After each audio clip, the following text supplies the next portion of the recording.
మీరు కన్ఫ్యూజ్ లో ఉన్నారా, అతను కన్ఫ్యూజ్ లో ఉన్నారా? అతన్ని కన్ఫ్యూజ్ చేయడం అనేది మన వ్యూహం. కన్ఫ్యూజన్ ఏమున్నది? వైనాట్ 175 అంటూ ఆయన లిస్టు ప్రకటించుకుని వెళ్ళిపోతున్నారు. కాంగారు ఇప్పుడు మా లిస్టుతో పని ఉంది, వాళ్ళ లిస్ట్ వచ్చేసింది, వాళ్ళ అభ్యర్థులను ప్రకటించారు, గ్రౌండ్ లెవెల్ వర్క్ చేసేస్తున్నారు, గెలుస్తామన్న తాపత్రయం ఉంది, వైనాట్ 175 అంటున్నారు. ఇంకా కూడా అవతలోడు అభ్యర్థి ఎందుకండి? అవతల అభ్యర్థి వాళ్ళు అడగని కాదండి, మీరు అభ్యర్థులు మీరు చూన్ చేసుకోవాలి కదా సార్. అభ్యర్థులు ఎవరు అనేది ఎవరికి వాళ్ళు తెలుసండి, ప్రకటించకపోవడమే లేదు, కానీ ఎవరి లెవెల్ గ్రౌండ్ లెవెల్ వర్క్ వారు చేసుకుంటున్నారు. తర్వాత అభ్యర్థుల్ని ప్రకటిస్తే ఎవరైతే ఒకరిని ప్రకటిస్తారు, ఈ నలుగురు ఎవరైతే ఉన్నారో అందరూ పోటీదారులే కదా. సో వాళ్ళని కన్విన్స్ చేయడం, వాళ్ళని ఇబ్బందికర పరిస్థితులు లేకుండా వాళ్ళ ఏదైతే వాళ్ళు అనుకున్నదేదో వాళ్ళకి ఇది ఈ ఎమ్మెల్యేగా మీరు తప్పుకోండి, ఆ సార్కి ఇస్తున్నాం మనం, మీకు ఇది ఇస్తాము అంటూ ఈ రకమైన కన్విన్స్ అనేది చాలా నీడ్ అండి పార్టీలో. ఇప్పుడు ఆళ్ల రామకృష్ణారెడ్డి ప్లేస్లో గంధి చిరంజీవిని ప్రకటించడం వల్ల రామకృష్ణారెడ్డి బయటకు వస్తున్న మూమెంట్.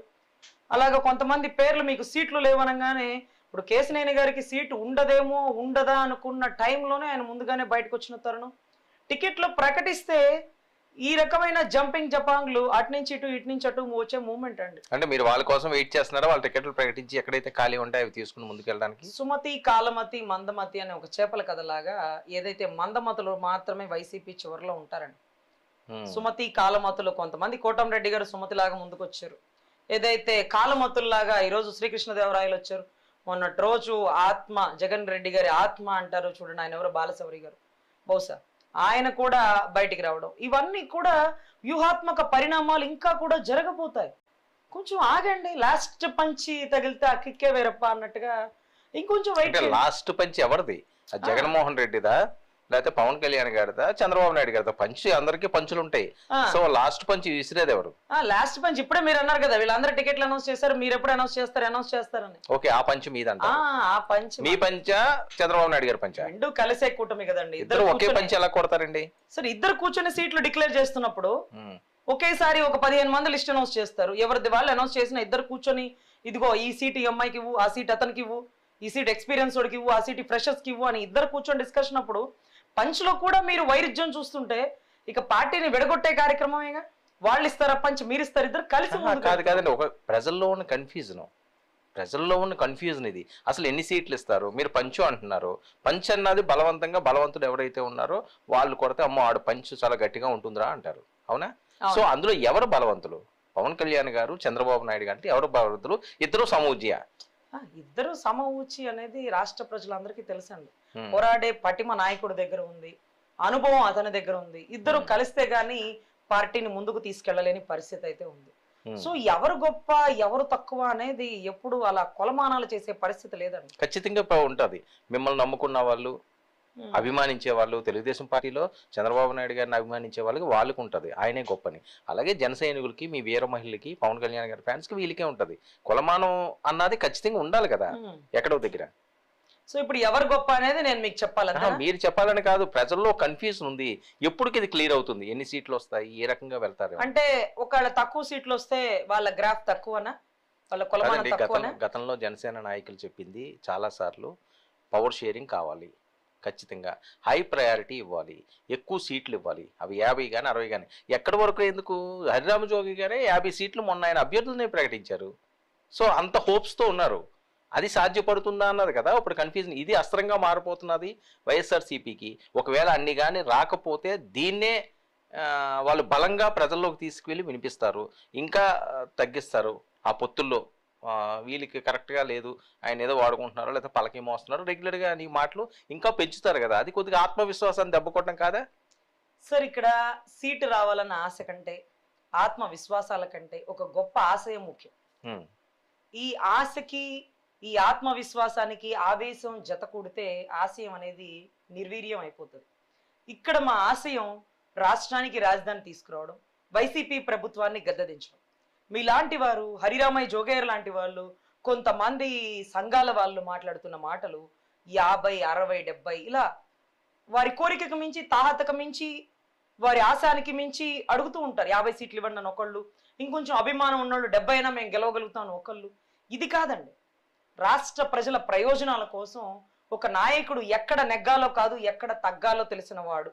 ఈరోజు రాజకీయ నాయకుడా అంటే నాయకత్వ లక్షణాలు కలిగిన వాడు, ఆశ కంటే ఆశయాన్ని ప్రామాణికంగా పరిగణించిన వాడు ఈరోజు పవన్ కళ్యాణ్ గారు.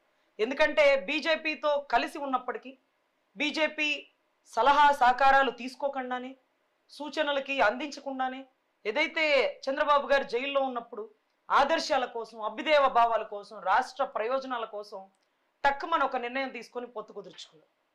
ఎందుకంటే అరే 14 సంవత్సరాలు ముఖ్యమంత్రిగా ఉన్న వ్యక్తికి ఈ పరిస్థితి అయితే ఇక నా పరిస్థితి ఏంటి, రాష్ట్ర ప్రజల భవిష్యత్తు ఏంటి, ఇంకా కూడా వైసీపీ గద్దెనెక్కితే రాష్ట్రానికి ఇప్పుడు దాకే రాజధాని లేదు, కొన్ని సంవత్సరాలు పోతే రాష్ట్రం కూడా ఉండదు. నిన్నటి రోజు మీరు చూశారు, అమరావతి సాక్షిగా భోగి పండగ రోజు ఆయన చెప్పిన మాట, రాష్ట్రానికి పడ్డ భోగి పేడ వదిలిస్తాను, తల్లి అమరావతి కంచెలేసిన రోజు అవి బద్దలు కొట్టుకొని మిమ్మల్ని నా పార్టీ ఆఫీస్కి పిలిపించుకొని నేను ఒక మాట ఇచ్చా, రాజధాని మీకు కల్పించడంలో నా సుదీర్ఘ పాత్ర ఉంటుంది అని. అప్పటి నుంచి ఇప్పటం సభ సాక్షిగా ఓటు చీలని ఉన్నా. తద్వారా ఎప్పుడైతే ఇంకా దిగజారి ప్రభుత్వం 52, 53 రోజులు ఒక 14 సంవత్సరాలు ముఖ్యమంత్రిగా 75 ఏళ్ల వయసు గల వ్యక్తిని, ఈ రోజు అనుభవం గల వ్యక్తిని అరెస్ట్ చేసిన పర్వంలో, అంటే తప్పు చేస్తే వయసును చూడాలా లేకపోతే పదవులు చూడాలా అన్నది వాళ్ళు మాట్లాడేది. వాళ్ళు తప్పు చేశారు, శిక్ష అనిపిస్తుంది, అందులో ఇంకా ఇబ్బంది ఏముంది? చంద్రబాబు నాయుడు గారు తప్పు చేశారు, జైల్లో పెట్టామని కదా వాళ్ళు మాట్లాడేది. అందుకని అన్ని రోజులు కూడా ఆయన రిమాండ్ లో ఉంచింది, ఆ తర్వాతే కదా బెయిల్ వచ్చింది. సో ఓకే, మీరు ఒక న్యాయవాదండి, అది నిజమా కాదా అన్నది ఇప్పుడు తేలిపోయిందా, ఇంకా రన్నింగ్ లో ఉందా? సార్ మీకు తెలిసిన అతి కొద్ది నాలెడ్జ్తో అతను నేరస్తుడను, అతను అవినీతి ముద్ర వేయించుకున్నాడను, లేకపోతే అతను తప్పు చేశాడు కాబట్టి లోపలేశారు కదా.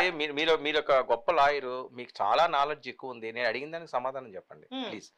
నేను అనేది ఏంటంటే ఆయన రిమాండ్ లో ఉన్నారా 53 రోజులు? ఇప్పుడు ఆ కేసు మీద ఏమైనా జడ్జిమెంట్ వచ్చిందా? ఆయన ముద్దాయేనా కాదండి, ముద్దాయికి ఆరోపిత అంటే నేరారోపణ కాబడిన వ్యక్తి, నేర నిరూపణ అయిన వ్యక్తి ఈయన జగన్మోహన్ రెడ్డి. జగన్మోహన్ రెడ్డి అన్నిటికీ ఛార్జ్ షీట్లు వేశారండి, 43,000 కోట్ల. కాదుగా జగన్మోహన్ రెడ్డి ఏంటి ముద్దాయా? ముద్దాయి ఆయన డిసైడ్ అవుతుంది కదా, ప్రొసీజర్ జరిగింది, ఛార్జ్ షీట్ అయింది, 10 సంవత్సరాల కేసు నడుస్తుంది. ఓకే, నడుస్తున్నది కదా. దీని పరిస్థితి ఏంటి? దానికి దీనికి డిఫరెన్స్ ఒకసారి చెప్పండి. దానికి దీనికి డిఫరెన్స్ ఏంటంటే అక్కడ క్విట్ ప్రోకో జరిగినట్టుగా ప్రూవ్ అయింది. ఏదైతే అవ్వలేదని కదా వాళ్ళు చెప్పేది. సార్ ఆగండి సార్, హెట్రో కంపెనీ కానీ అరవిందో ల్యాబ్స్ కానీ ఇక్కడి నుంచి ఈ ప్రాజెక్ట్ మాకు ఇచ్చినందుకు గాను మేము జగతి పబ్లికేషన్ కి ఇంత డబ్బు ఇచ్చినాము, ఇన్ని వేల కోట్లు ఇచ్చినాము అని ఎవిడెంటరీ పూర్వంతో ప్రూవ్ అయింది. ఇక్కడ కూడా 371 కోట్లు స్కామ్ జరిగిందని వాళ్ళు స్కిల్ డెవలప్మెంట్ అని ముద్ర వేశారు. దానికి ఏం జరిగారు? సరే, ఛార్జ్ షీట్ లో 245 కోట్లు మాత్రమే miss appropriation, fund miss appropriation charge sheet పడింది కదా, చెప్పేది వినండి సార్, అయింది అన్నారు, ఫండ్ మిస్ అప్రాపరేషన్ అయింది అన్నారు. సరే మీరు ఆధారాలు తీసుకురండి అంటే ఆగండి సార్, మేము ఆయన అకౌంట్లన్నీ సీజ్ చేయనివ్వండి అని అకౌంట్లన్నీ సీజ్ చేస్తే 27 కోట్లు దొరికినాయి, అవి కూడా పార్టీ ఫండ్ అని. ఏ ఒక్క ఆధారం దొరికిందని ఈ రోజు చంద్రబాబు గారు అవినీతి పరుడని ముద్ర వేయడానికి ఆరోపణలు చేశారు, ఏ ఆధారాలు లేకుండా ఆరోపణలు చేశారు. కరెక్ట్ అండి. ఇప్పుడు 1,00,000 కోట్లు జగన్మోహన్ రెడ్డి అంటారు, వాళ్ళు చూపించింది ఎంత? 1,00,000 కోట్లు చూపించారా? 43,000 కోట్లు చూపించారు కదా. అదే అంటున్నానండి, 1,00,000 కోట్లు ఎక్కడ, 40 అనుకోండి సార్. ఈ రోజు రాష్ట్రం 10 లక్షల కోట్లు అప్పులు పాలు చేశాడు సార్ ఒక అవినీతి పరుడికి.